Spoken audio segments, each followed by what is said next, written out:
So my dissertation is informed by dance, and I'm a dance educator, so I wanted to bring dance and embodiment, movements into my dissertation, so my participants who are former dance students can also express themselves through dance, through movements, and that is their primary language. That way, it made sense to include the modality of embodiment and images next to text and verbal expression in my research.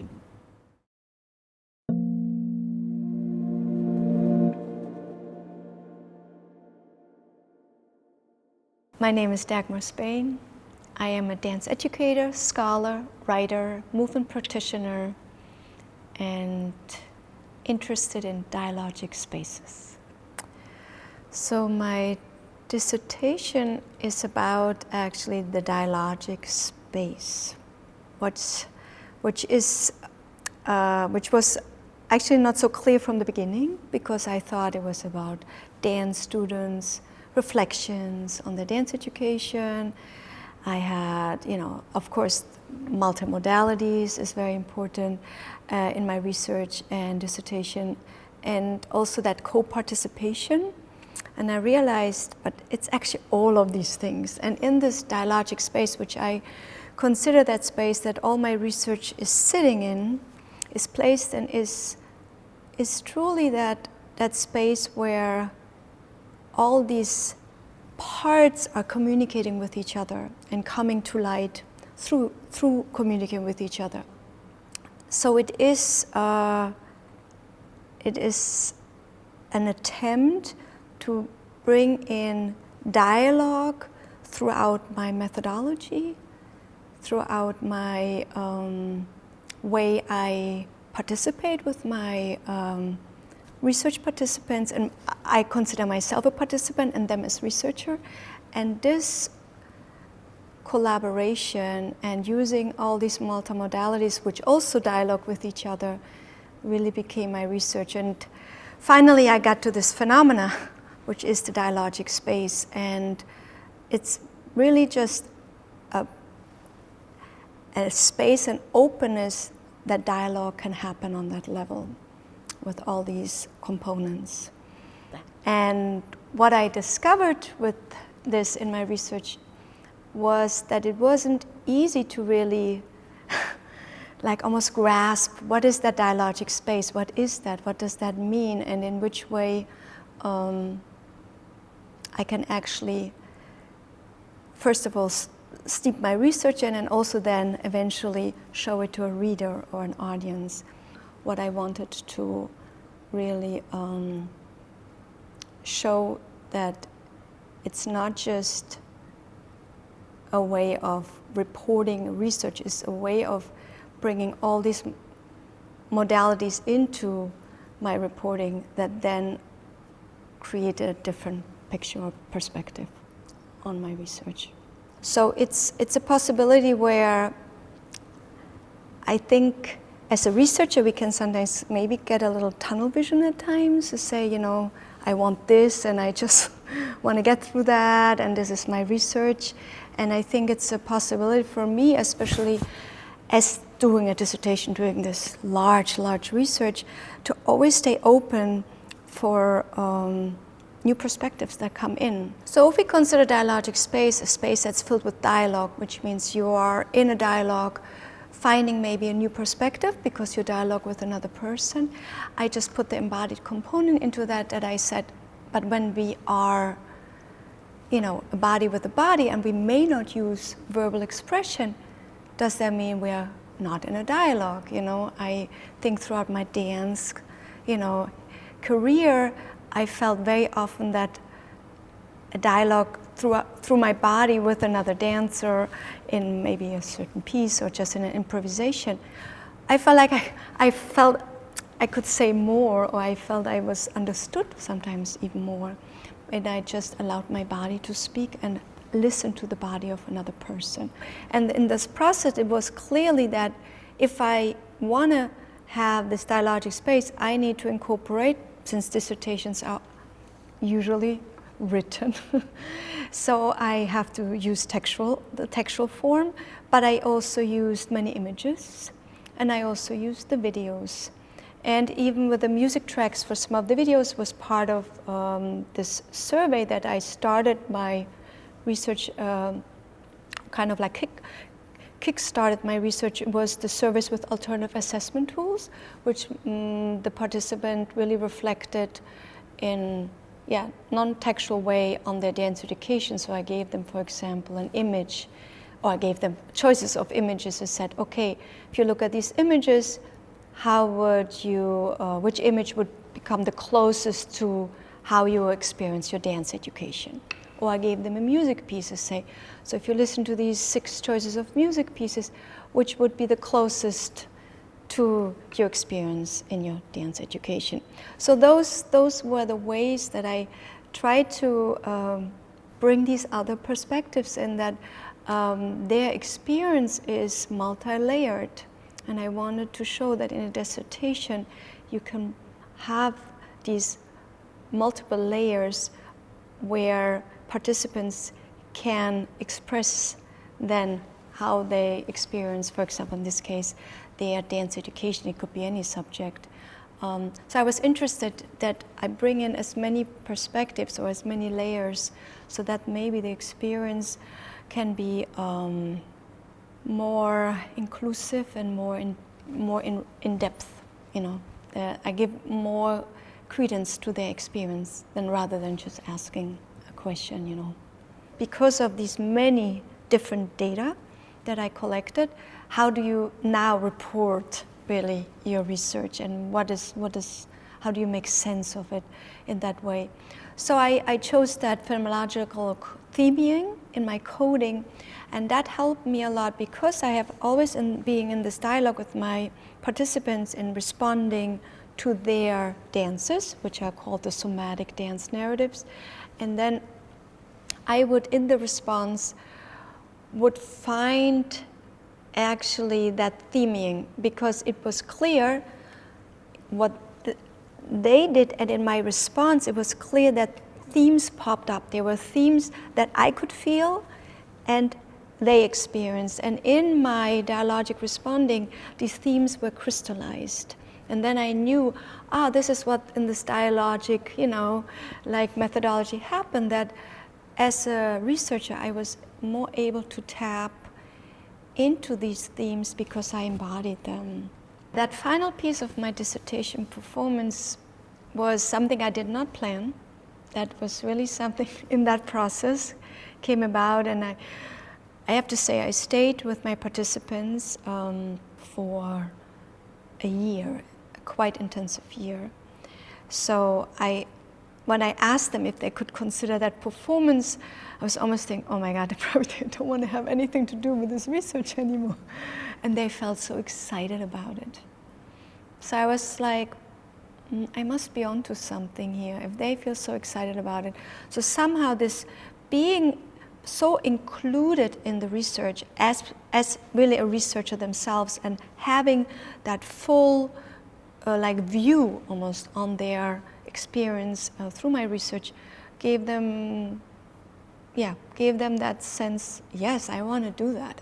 Because I feel included. It's not somebody looking from outside over me, okay, what are they doing? But they felt like they were participating in something that really fully included them. So multimodal research, if you're considering doing this in your research, I think first the question should be why? Why do I feel my data has to be in that way, or has to be reported in that way? Because otherwise it shouldn't become something of like, oh, I can do all these different things, I can use more technology for the sake of technology. I think it needs to be what makes my multimodality, what makes it different than my research if I use this, and why do I believe this difference is very crucial for my research. So I think each doctoral student should ask that question, and if they feel convinced that it needs that, then go for it, definitely. Yeah, how do you cite multimodal work, or how do you cite a video, you know? I mean, if I would really think about it in, let's say, in the context of my research, I think videos have to be seen in a context. Is it important who created them, or is it more important in what context they were created? So who has the ownership over that? I think the person that created the context is, I would say, more the ownership than the one who maybe created the final video. But that would be my understanding. So if let's say in my research, if somebody would want to cite my videos, let's go for the videos. Since you don't have that in the table, you know, in the beginning of your dissertation, you only have images or graphs. I actually think maybe should be included in the beginning. So maybe we should add that. Maybe that should be, because then it would be great if you have numbers. So you have my research, you have my name, you have the year, so Spain 2024, and maybe you have video 33. There you go. I think that would make it easy, you know, to put it in that context of that research. I think again, it's probably more about why do you feel you need to cite something like in a video? And if you feel like you need to cite it in the video, which you cannot cite in the text, then I think that should be then separated. Because if I find something in the text, then I don't have to use the video. So, but then I think it should be separate. Yeah, it could be then maybe both citations, the video and the text, yeah. I had this postdoctoral performance in February, and this is actually really beautiful how this is kind of continuing this methodology. One of my participants created her own piece, because I had actually at that stage, I said, okay, if somebody would like to use my methodology for their own dance making, because it actually is very creative in that way that you could find all kinds of themes and then interview your dancers, and then they, in that embodied way, they find their own, through their own perspectives, find their entryway into a work. And one of my participants did that. And so what we did in the beginning, I was, because we did, you know, our work, the postdoctoral performance, and hers first. And I just said that both pieces are based on the same methodology, and this methodology I created through my dissertation. So I think it would be something like that. I would just say that is the methodology that I've, you know, kind of invented, created in this embodied way, and then I'm fine with it. So as long as people, you know, and then they can just take the work wherever they want to take it. So what do I work on right now? As I said, I decided to continue my dissertation for the next 3 years. So we'll have a 5-year project, and then we'll see. Maybe I'll come back here, talk about it. I really want to see what happens in this longer period to dance, you know, former dance students, what embodiment means for their future, even if they don't continue in a professional dance, you know, career.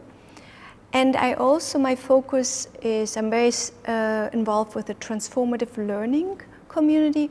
So I'm always interested in transforming how these years that I kind of followed them, how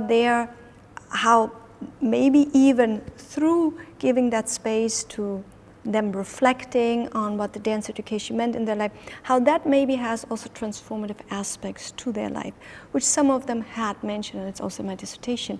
So just reflecting on it had given them a different perspective on their future.